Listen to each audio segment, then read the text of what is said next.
I was surprised to see in this popular infographic that there was evidently promising evidence that coconut oil could help with obesity.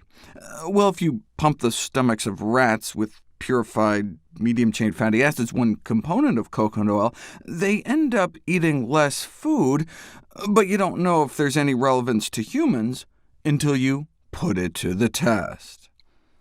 Researchers compared breakfast with the same amount of dairy fat, coconut oil fat, or tallow, beef fat, and no effect on hunger, fullness, satisfaction, or how much they then went on to eat at lunchtime.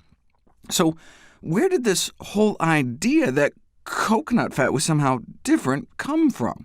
Well, 6 years ago, an open-label pilot study was published. They asked 20 men and women to eat 2 tablespoons of coconut oil a day for a month, and the men appeared to lose about an inch off their waist. Now, open label means that the participants knew what they were eating. There wasn't like some placebo control. In fact, there was no control group at all, so you don't know if the effects would have just happened anyway without the coconut oil. There's a well-recognized effect in dietary studies where just being in a dietary study under observation tends to lead to a reduction in caloric intake, because they're going to weigh you and looking over your shoulder. But there had never been a controlled study of coconut oil and waistlines in men and women until 2015. About 100 men and women were given about a tablespoon of coconut oil a day for 3 months, and lost nearly an inch off their waist after 3 months compared to control. What did the control group get instead? Nothing. There was no placebo, and so they were comparing doing something with doing nothing. And when one does that, there's often a placebo effect, regardless of the true efficacy of the treatment.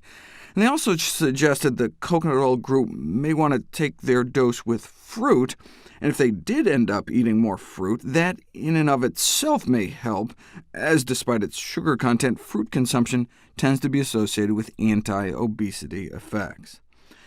What we need to see if coconut oil has some special effect is to give people a spoonful of coconut oil versus some other oil and see if there's any difference.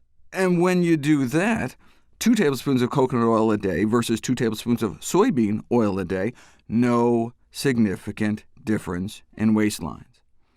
But what did happen was a significant increase in insulin resistance in the coconut oil group, which is what eventually causes type 2 diabetes, despite being told to increase fruits and vegetables, cut down on sugars and animal fat, and despite an exercise program of walking 50 minutes a day, 4 days a week. The only other placebo-controlled study of coconut oil and waistlines was published in 2017, and no significant changes in weight, or waist, or hip measurements, total fat, belly fat, nor butt fat.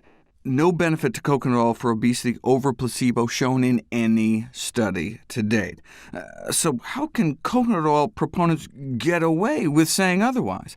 Well, they like to talk about studies like this, showing that Pacific Islanders who ate more traditional coconut-based diets are slimmer than those eating more modern diets with fewer coconut products. But guess what they were eating instead? The modernized dietary pattern was primarily characterized by high intakes of sausage, eggs, and processed food.